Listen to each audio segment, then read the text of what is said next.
नमस्कार विद्यार्थी मित्रांनो, मी मनोज घागस माझ्या यूट्यूब चॅनलवर आपलं खूप खूप मनापासून स्वागत करतोय। आज आपण जिल्हाधिकारी कार्यालय अहमदनगर यांनी 2014 मध्ये तलाठी भरतीसाठी जो लेखा परीक्षेचा जो पेपर घेतला होता त्या परीक्षेमध्ये अंकगणित आणि बुद्धिमत्ता सेक्शनवरचे जे काही क्वेश्चन विचारलेले आहेत ते आज आपण सॉल्व करणार आहोत। तर बघा, प्रश्न क्रमांक 6 असा होता की 12 दिवसात 10 मजूर जेवढे काम करतात तेवढेच काम 8 मजूर किती दिवसात करतील। तर लक्षात घ्या, 12 दिवसात 10 मजूर जितकं काम करणार आहेत तितके 8 मजूर किती दिवसात करतील। किती दिवसात त्याला मी इथे x म्हणतोय, कारण दोन्ही जे काम जे आहे ते काय आहे, बरोबर आहे, तेवढेच काम असं म्हटलेलं आहे म्हणून इथे बरोबर घेतलेलं आहे। तर x ची जी किंमत जी आहे तर 12 गुणिले 10 छेद 8 जर केलं आपण 12 गुणिले 10 छेद 8 ही कोणाची किंमत असेल तर x म्हणजेच जे दिवस लागणार आहेत ते। मी फक्त काय केलं, हा 8 जो आहे हा इकडे छेदस्थानी घेतलेला आहे। तर बघा, 4 दुने 8, 4 त्रिक 12, बे के बे, बे पंचे 10 बरोबर, म्हणजे 3 5 15 म्हणजे x ची जी किंमत येईल ते एकूण मजूर जे आहे ते 15 दिवसात दिलेलं काम पूर्ण करतील, म्हणून 15 म्हणजेच ऑप्शन 2 हे याचं बरोबर उत्तर। पुढचं बघा, पुढचा प्रश्न आहे, जर 36 गुणिले 61 बरोबर, आणि इकडे दिलेलं आहे, खरं तर इथे मल्टिप्लिकेशन करण्याची काहीच गरज नाही आहे, फक्त इकडे ऑब्झर्व करायचं आहे। जर ऑब्झर्वेशन तुमचं व्यवस्थित असेल तर तुमच्या पटकन लक्षात येऊन जाईल। बघा इकडे काय आहे, तर बघा इथे हा दुसरा अंक, पहिल्या संख्येचा दुसरा अंक आणि दुसऱ्या संख्येचा पहिला अंक, बघा 6 6 दिसतोय तर इथे 6 6 घेतलेत। त्याचबरोबर आता मी इथे ब्लूमध्ये दाखवतोय, पहिल्या संख्येचा पहिला अंक आणि दुसऱ्या संख्येचा शेवटचा अंक 3 1, सो इथे 3 1 लिहिलेलं आहे।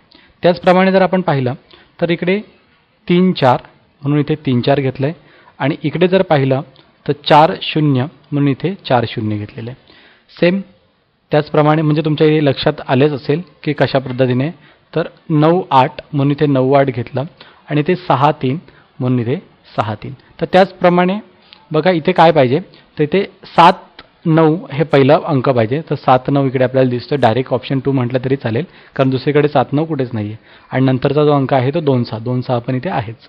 ओके, पुढचा बघा, प्रश्न क्रमांक 10 जर पाहिला तर 1.2 गुणिले 1.2 अधिकच 0.8 गुणिले 0.8 अधिकच 24 गुणिले 0.8 इथे दिलेलं आहे, आणि इथे आपल्याला म्हटलेलं आहे की यांचा गुणाकार आणि यांची बेरीज इकडे किती येणार आहे।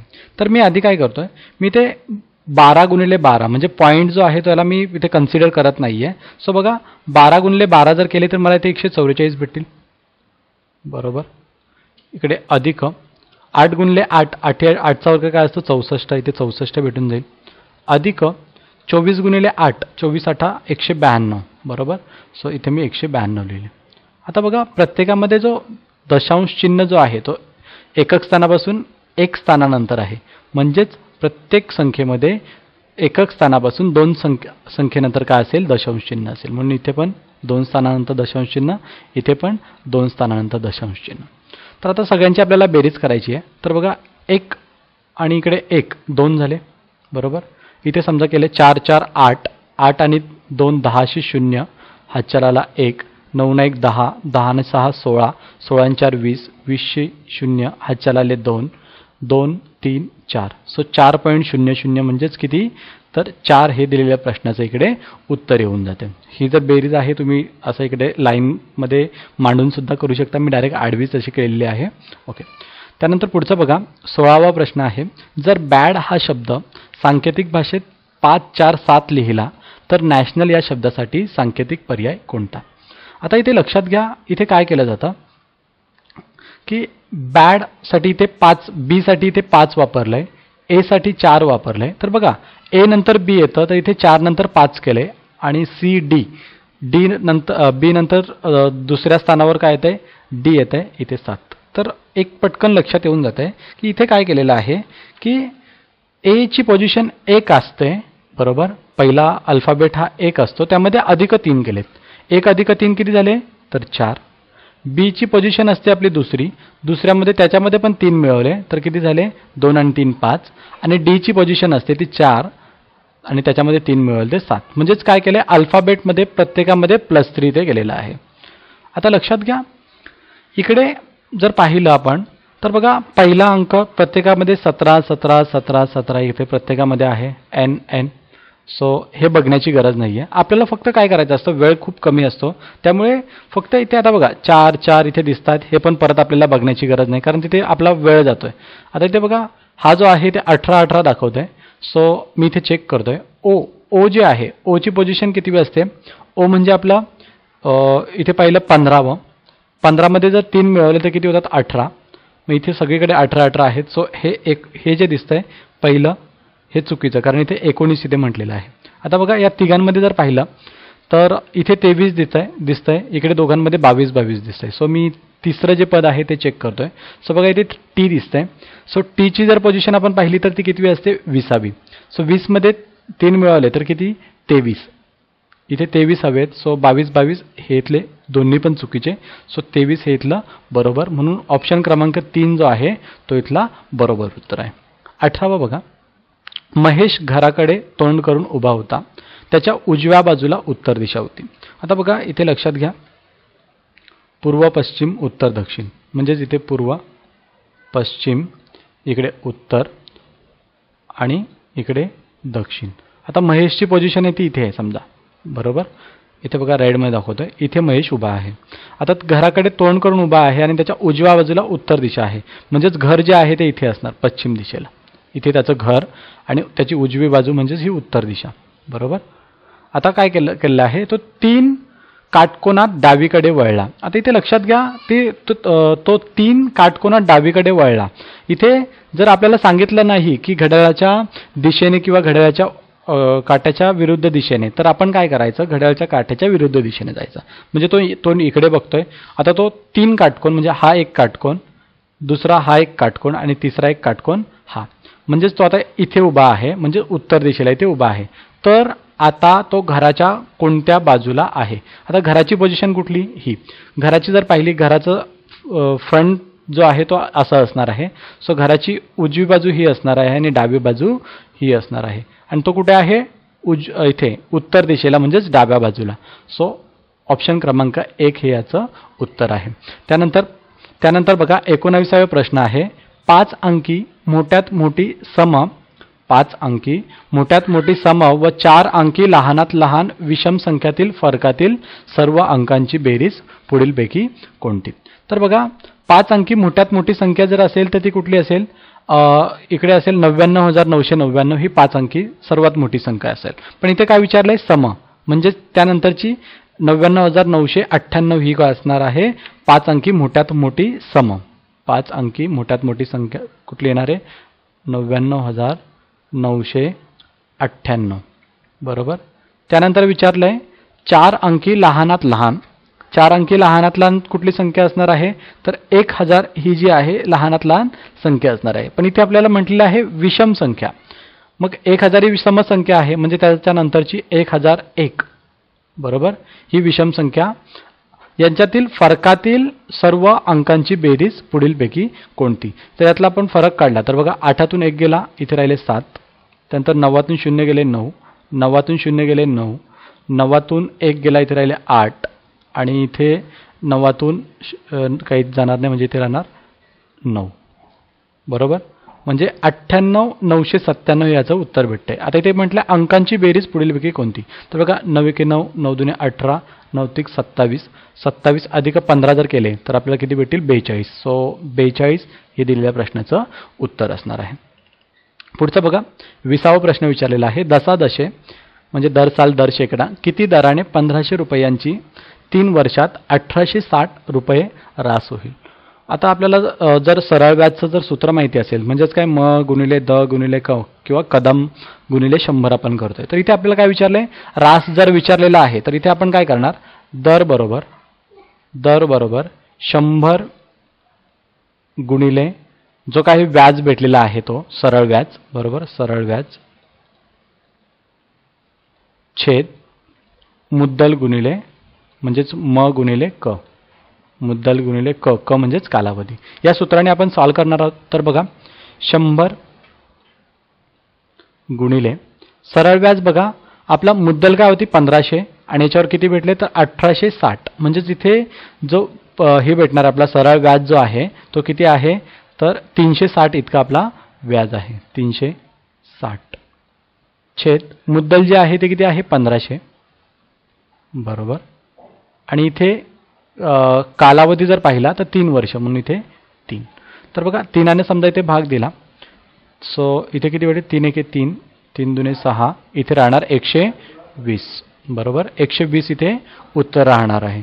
त्यानंतर बघा 100 इथे राहणार किती 1500. बरोबर. सो इथे 2 शून्य जाणार आहेत, इथे राहणार फक्त 15.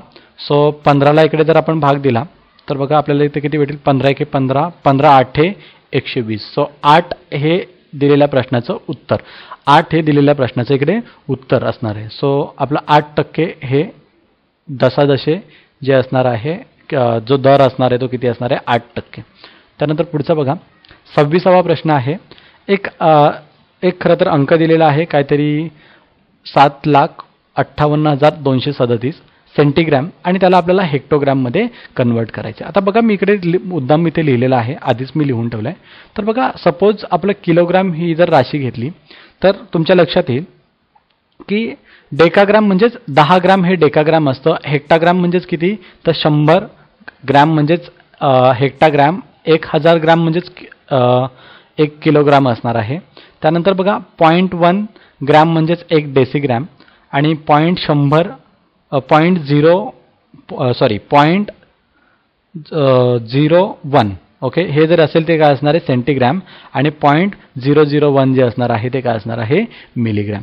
तर आपल्याला इथे काय सांगितलं आहे की सेंटीग्रॅम म्हणजे बघा हा सेंटीग्रॅम आणि हेक्टोग्रॅम यांच्यामधलं एकमेकाला कन्वर्ट करायचं आहे. तर इथे कन्वर्ट करायचं जर असेल तर बघा 1 2 3 4 दोघांमधलं किती फक्त काय करायचं तर एकक स्थानापासून 4 स्थानावर दशांश चिन्ह द्यायचं. मग एकक स्थानापासून 4थ्या स्थानावर कुठल्या ऑप्शनमध्ये जर आपल्याला दिसतंय दशांश चिन्ह तर या बघा ह्या एकक स्थान आणि इकडे 4. आता हे कसं आलं हे लक्षात घ्या.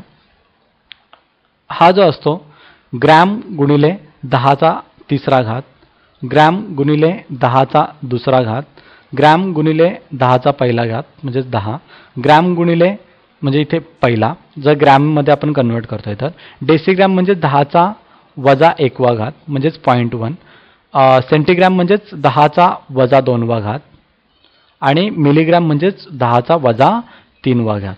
आता इथे काय केलेलं आहे की सेंटीग्रॅम हे बघा हे सेंटीग्रॅममध्ये आपल्याला दिलेलं आहे आणि त्याला आपल्याला हेक्टोग्रॅममध्ये कन्वर्ट करायचं आहे. जर आपण इकडे कन्वर्ट करायला जर गेलं तर बघा 1 2 3 4 प्लेसेस जातोय म्हणून इकडे किती तर सिंपल गोष्ट आहे की 1000 त्यानंतर इथे किती हेक्टोग्रॅम सो 100 त्यानंतर हा 10 1 10⁻1 आणि 10⁻² म्हणजे आपण काय करतोय तर इकडे कमीपासून जास्तीकडे आपण चाललेलो आहे. म्हणजेच काय इथून सेंटीग्रॅम हे खूप कमी रास आहे आणि त्यापासून आपण कुठे चाललोय हेक्टोग्रॅम. सो आपल्याला कमीपासून जर इकडे आपण चाललेलो आहे तर इथे काय केलं जातं पॉईंट घेतलं जातं. त्या उलट समजा जर इथे हेक्टोग्रॅम असतं आणि इथे सेंटीग्रॅममध्ये जर कन्वर्ट करायला सांगितलेलं असतं तर आपल्याला काय करायला लागलं असतं तर या राशीवर 4 शून्य द्यावे लागले असते. 2 3 4 इतके आपल्याला शून्य द्यावे लागले असते. हे जे युनिट जे आहेत याचा खूप व्यवस्थित स्टडी करण्याची आपल्याला गरज आहे आणि ते आपण कराल. ओके. त्यानंतर पुढचा बघा 29वा जो प्रश्न आहे त्यामध्ये काय म्हटलंय एक गाडी 50 किलोमीटर प्रति तास वेगाने धावते आहे. आता गाडीचा जो आहे 50 किलोमीटर प्रति तास वेगाने वेग इथे दिलेला आहे म्हणजे स्पीड आपल्याला इथे दिलेला आहे. तर बघा स्पीड जो आहे तो इथे दिलेला आहे 50 किलोमीटर प्रति तास. बरोबर हा काय आहे स्पीड. तो एक बोगदा 2.5 मिनिटात इथे मिनिटामध्ये आपल्याला दिलेला आहे म्हणजेच 2.5 इतक्या मिनिटात जो आहे एक बोगदा काय करते पार पाडते. तर बोगद्याची लांबी सुमारे किती. आपल्याला सूत्र माहिती आहे की अंतर बरोबर काय वेळ गुणिले वेग म्हणजेच s गुणिले t. तर s ची जी किंमत दिलेली आहे ते किती 50 किलोमीटर प्रति तास. सो मी इथे 50 इथे घेतलं. बरोबर गुणिले आता तो पटकन एक गोष्ट तुमच्या लक्षात येईल की इथे काय म्हटले प्रति तास आणि इथे जे आहे इथे तासामध्ये म्हटलं आणि इथे काय तर आहे मिनिटामध्ये. म्हणजे याला आपल्याला तासामध्ये जर कन्वर्ट करायचं असेल तर 2.5 डिवाइड बाय किती, तर इथे 60, बरोबर. सो इथे किती भेटणार आहे आपल्याला, तर बघा इथे जर आपण याला जर सॉल्व केलं तर हा किती 50 गुणिले 2.5, 50 दुने 100, 100 आणि हा 5 25, म्हणजेच 125/60 इथे आपल्याला भेटून जात आहे. आता हे जे काय येणार आहे हे कशामध्ये येणार आहे, तर किलोमीटरमध्ये येणार आहे. बघा का, हे जे काय असणार आहे हे किलोमीटरमध्ये असणार आहे, इतकं लक्षात असू द्या. मी युनिट फक्त जे कन्वर्ट केलं ते कुठलं, मिनिटाला फक्त इथे तासामध्ये कन्वर्ट केलं आहे. सो तास इथे जाणार, इथे काय राहणार फक्त किलोमीटर. ओके. सो 60 एके 60, 60 दुने 120, इथे राहिले किती 5, 5ला काय भाग जाणार नाही, परत 0 घ्यावे लागेल, बरोबर. इथे झाले 500, 7×4 = 24, म्हणजे 480, म्हणजेच 2.08 हे काय आलं माझं किलोमीटरमध्ये. परंतु प्रश्नामध्ये काय म्हटलेलं आहे की बोगद्याची लांबी सुमारे किती. बोगद्याची लांबी जर आपल्याला विचारलेली आहे तर 2 पॉईंट्स, आणि इथे काय म्हटलेलं आहे सुमारे म्हणून आपल्याला इथे 19-20 म्हणजेच कमी जास्त चालू शकतो. सो इथे 2000 मीटर हे दिलेल्या प्रश्नाचं इकडे उत्तर असेल, कारण किलोमीटरला मीटरमध्ये कन्वर्ट करायचं असेल तर 1000ने आपल्याला काय करावं लागेल, गुणावं लागेल. दुसरी एक गोष्ट की जर तुम्हाला जर याला जर कन्वर्ट करायचं असेल तर तुम्ही याच्यामध्ये पण करू शकता. 18/5 याला जर 18/5ने डायरेक्ट केलं तरी पण तुमचं जे आहे उत्तर मिळून जाणार आहे. कुठलीही पद्धत करा, काही जण त्याला ट्रिक म्हणतात, खरं तर ट्रिक नाही, ती खरं तर कन्सेप्ट आहे की 18 आणि 5 म्हणजेच काय असतं 1000 आणि 60 यांचं जे गुणोत्तर जे आहे तेच आपलं किती आहे 18/5. त्यानंतर पुढचं बघा 30वा जे आहे 30वा प्रश्न विचारलेला आहे. 3 इथे सर्कल्स दिलेले आहेत, ते एकमेकाला इकडे जोडलेले आहेत. तर आपल्याला इथे विचारलेलं आहे की यामधला कुठला असणार आहे. इथे खरं तर फक्त एक डायग्राम दिल्याने ते ऑप्शन दिलेले आहेत. तर बघा इथे काय असणार आहे, वकील, डॉक्टर, पुरुष. इथे वकील टाकलं, इथे डॉक्टर टाकलं, इथे पुरुष टाकलं. तर बघा काही वकील डॉक्टर असणार आहेत, काही डॉक्टर वकील असू शकतात, किंवा हे जर पाहिले काही वकील डॉक्टर, काही डॉक्टर पुरुष आणि काही वकील हे पण पुरुष. म्हणजे प्रत्येक जे आहे इथे सॅटिस्फाईड होऊन जाते. हे याचं म्हणजे ऑप्शन 1 हे याचं उत्तर असणार आहे. आता बघा दुसरं जर आपण इथे काढलं तर काही हात पाय असणार आहेत, काही पाय डोके असणार आहेत आणि काही डोके हात असणार आहेत, ते असूच शकत नाही. काही कथा कादंबरी, काही कादंबरी कविता आणि काही कविता कथा हे पण असू शकत नाही. आणि इथे जर पाहिलं इथे खरं तर एक थोडंसं डाऊटफुल आहे, कदाचित ते असू पण शकतं, बट प्रॅक्टिकली हे शक्य नाही आहे. सो ऑप्शन 4 पण इथे नसणार आहे. म्हणजेच कसं काही गायक वादक आणि काही वादक संगीतकार आणि काही संगीतकार गायक, हे कदाचित बऱ्यापैकी जर पाहिलं तर 99% हे चुकीचंच इथे राहतं. सो आपण जर पाहिलं पहिलं जे ऑप्शन आहे ते इथलं बरोबर ऑप्शन आहे. पुढचं बघा 81वा विचारलेला आहे. 81 मध्ये आपल्याला काय सांगितलं आहे, 200 पासून 400 पर्यंत 2 हा अंक फक्त एकदाच असणाऱ्या संख्या किती. तर बघा इथे मी मुद्दाम इथे 2 चार्ट घेतलेत. हा जो चार्ट आहे आपला हा 201 पासून ते 300 पर्यंतचा, आणि हा जो चार्ट आहे 301 पासून ते 400 पर्यंतचा. आता 201 मध्ये सगळ्याच अंकामध्ये जर पाहिलं फक्त 301 जर सोडली आपण, 300च्या ऐवजी मी मुद्दाम इथे 200 लिहितो बघा, कारण 200 पासून आपल्याला इकडे म्हटलेलं आहे. तर बघा इथे जर पाहिलं तर या लाईनमध्ये प्रत्येकामध्ये काय आहेत, 2 बघा 200, 222, 200 इथे 32 वगैरे, प्रत्येकामध्ये 2 वेळा 2 अंक आहेत. सो ही लाईन आपली येणार नाही आहे याच्यामध्ये. ही बघा ही पूर्ण लाईन.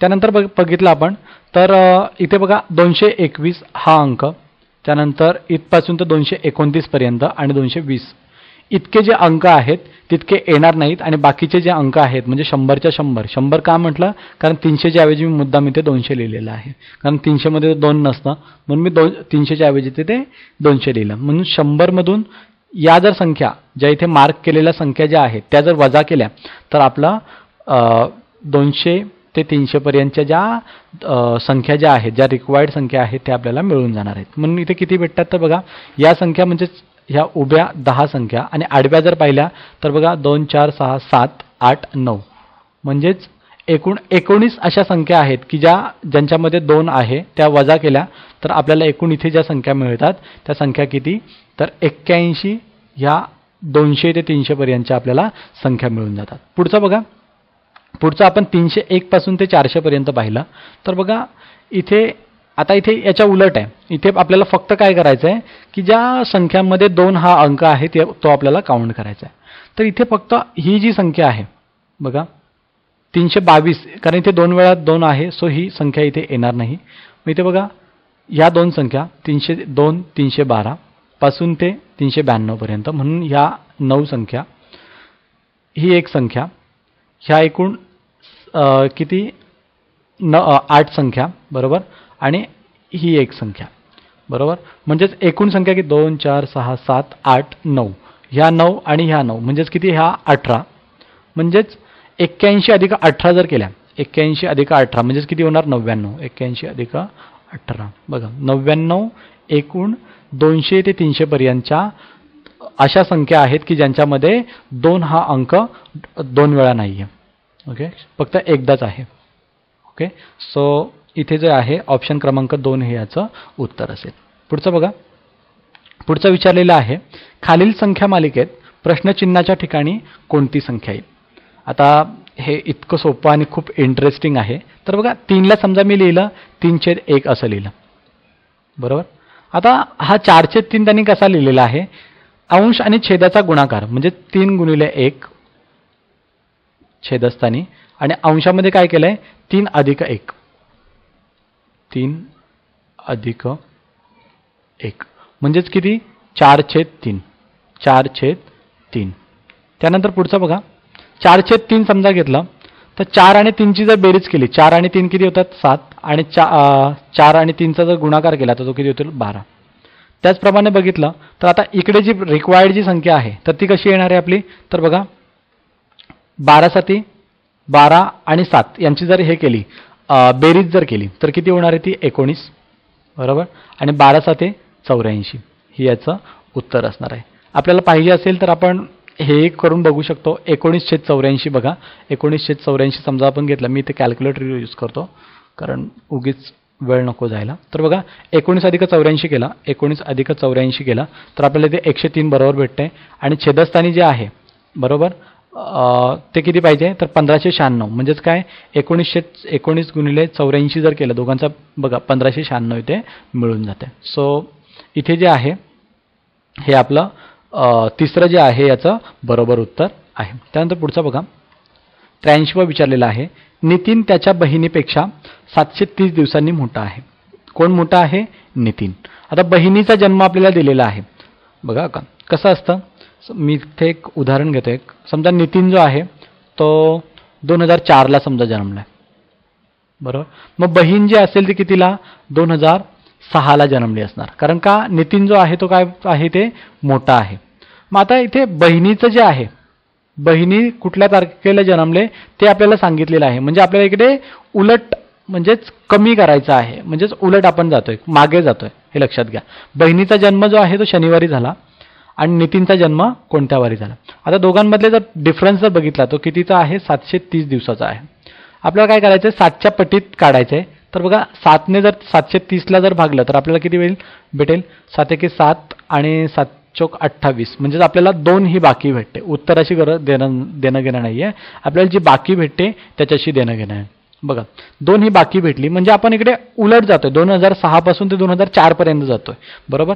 मग उलट जातोय, 2 ही बाकी भेटली म्हणजे आपल्याला काय करायचं आहे तर जो शनिवार जो आहे शनिवार -2 करायचे. शनिवार -2 जर केले तर शुक्रवार आणि दुसरा कोण राहणार ते गुरुवार. सो गुरुवार हे याचं उत्तर. काय करायचं, दिलेले जे दिवस आहेत त्याला 7ने भागायचं, जे काही नंबर राहील.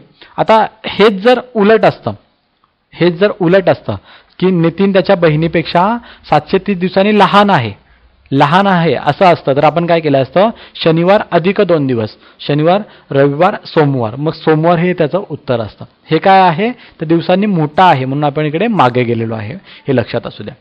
पुढचं बघा 89 विचारलंय, 16 खांबांतील अंतर 480 मीटर आहे. आता 16 खांब लक्षात घ्या कसं असतं की खांबांमधील ज्यावेळेस अंतर विचारतात बघा 3 खांबांमधील अंतर म्हणजेच काय फक्त 2 इथे स्लॉट आपल्याला भेटून जातात, म्हणजेच काय तर 16 खांबांमधील अंतर म्हणजे किती 15 स्लॉट. सो 480ला जे आहे ते आपल्याला काय कशाने करायचं आहे तर 15ने ते भागायचं आहे.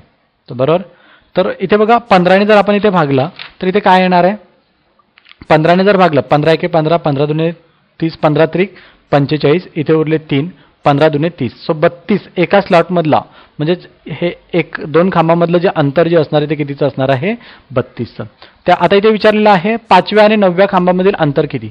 5व्या, समजा हा 5वा खांब आहे, हा 6वा, 7वा, 8वा, 9वा, तिघांमध्ये किती इथे हे राहतात, स्लॉट किती राहतात, 5, 4, 1 2 3 4 स्लॉट राहतात. सो 32 गुणिले 4 केला तर आपल्याला काय भेटेल, दिलेल्या खांबामधील अंतर. सो 32, 4 दुने 8 आणि 4 त्रिक 12, बरोबर, म्हणजे 128 हे उत्तर असणार आहे. सो 128 मीटर हे दिलेल्या प्रश्नाचं उत्तर. आता बघा, दुपारी 2 वाजल्यापासून संध्याकाळी 6:35 वाजेपर्यंत मिनिट काटा तास काट्याला किती वेळा ओलांडेल. आता बघा इथे दुपारी 2 वाजल्यापासून, सो खूप सोपं आहे. बघा, एकदा जो आहे तो कितीला हे करेल, ओलांडेल, तर 2:10ला, बरोबर, 2:10ला, नंतर 3:15ला, त्यानंतर 4:20ला, बरोबर, 4:20ला, कारण ते दोघांची पोझिशन तेव्हा तेच असणार आहे. त्यानंतर 5 कितीला, 5:25ला, बरोबर, आणि नंतर जो आहे तो 6:30ला. म्हणजे एकंदरीत किती वेळा ओलांडतो, तर 2 4 5 वेळा जो आहे तो मिनिट काटा तास काट्याला ओलांडतोय. नंतर पुढचा बघा, 91वा प्रश्न विचारलेला आहे.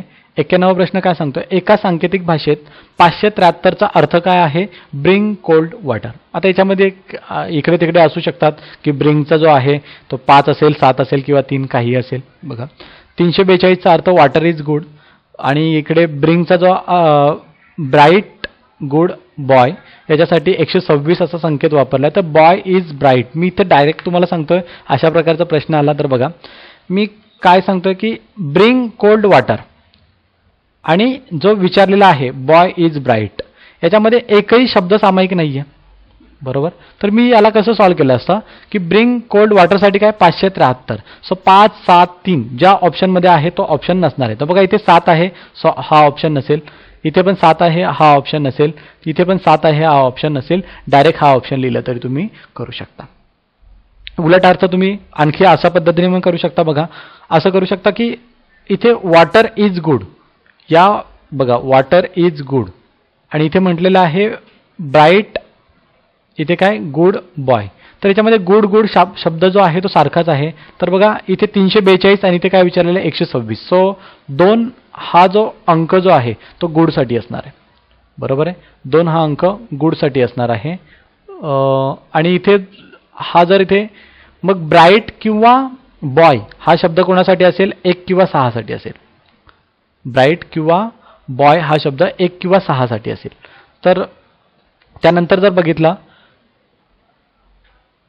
ब्राईट आणि इथे बॉय, म्हणजेच 1 आणि 6 असणारे, 1 आणि 6 असे असणारे कुठले, हा एक ऑप्शन होता आणि हा एक ऑप्शन होता. त्याचबरोबर 6 इथे पण एक होता.